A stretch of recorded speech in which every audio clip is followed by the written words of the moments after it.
தேனி மாவட்டம் ஆண்டிபட்டி அருகே கோம்பைத்தோடு பகுதியில் 500 ஏக்கர் பரப்பில் இலவம் பஞ்சு மரங்களை வளர்த்து விவசாயிகள் பராமரித்து வருகின்றனர்.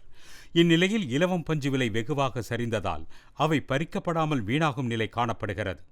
கடந்த ஆண்டு 75 ரூபாய்க்கு 1 கிலோ பஞ்சு விற்கப்பட்ட நிலையில் தற்போது 35 ரூபாய் மட்டுமே கிடைப்பதாக விவசாயிகள் வேதனை தெரிவித்தனர்.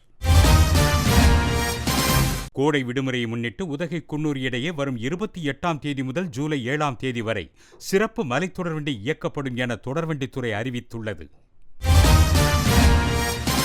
புதுக்கோட்டையில் மண்டல அளவிலான பளுதூக்கும் போட்டி நடைபெற்றது. இதில் 15 முதல் 25 வயதுடையவர்கள் பங்கேற்று தங்கள் திறமையை வெளிப்படுத்தினர். பல்வேறு சுற்றுகளாக நடத்தப்பட்ட இந்த போட்டியில் ஒட்டுமொத்த வாகையர் பட்டத்தை புதுக்கோட்டை மாவட்ட அணி கைப்பற்றியது.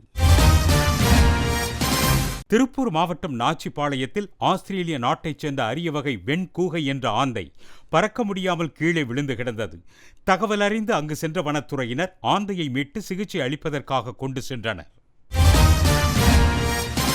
விருதுநகர் மாவட்டம் திருவில்லிபுத்தூர் அருகே அத்திக்குளம் தெய்வேந்திரி பகுதியில் நிலவும் தண்ணீர் பிரச்சினை காரணமாக பொதுமக்கள் விலைக்கு குடிநீர் வாங்கக்கூடிய நிலை காணப்படுகிறது.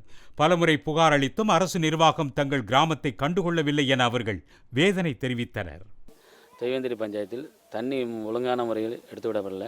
இதனால் நாங்களும் ஒரு 15 நாள் 20 நாள் எல்லாத்தையும் அதிகாரிகிட்ட கேட்டாலும் நீங்கள் எங்கேனாலும் பாருங்கள் பார்த்துக்கணும் அப்படின்னு சொல்கிறாங்க. தண்ணியும் வரதில்லை. எந்த ஒரு இதுவும் 15-20 நாள் ஆச்சு. இதுக்கு முன்னாடி நல்ல தண்ணி முன்னாடி வந்தது, இப்போ அதுவுமே இல்லாமல் போயிடுச்சு.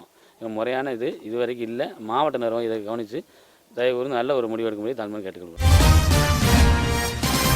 நாகை மாவட்ட அளவிலான கடற்கரை கைப்பந்து போட்டி நடைபெற்றது. இதன் ஆடவர் பிரிவில் நம்பியார் நகர் அணியை வீழ்த்தி தமிழ்நாடு கடற்கரை கைப்பந்து அணி வெற்றி பெற்றது. மகளிர் பிரிவில் காவல்துறை அணி வாகை சூடியது. கும்பகோணம் அருகே ஆடுதுறை பேரூராட்சியில் 3,17,00,000 மதிப்பீட்டில் கட்டப்பட்டுள்ள புதிய பேருந்து நிலையம் திறந்து வைக்கப்பட்டது. தஞ்சை மாவட்ட ஆட்சியர் பிரியங்கா பங்கஜம் தலைமையில் நடைபெற்ற விழாவில் அமைச்சர்கள் KN நேரு, கோவி செழியன், ஆடுதுறை பேரூராட்சி மன்ற தலைவர் மா.க. ஸ்டாலின் உள்ளிட்டோர் பங்கேற்றனர்.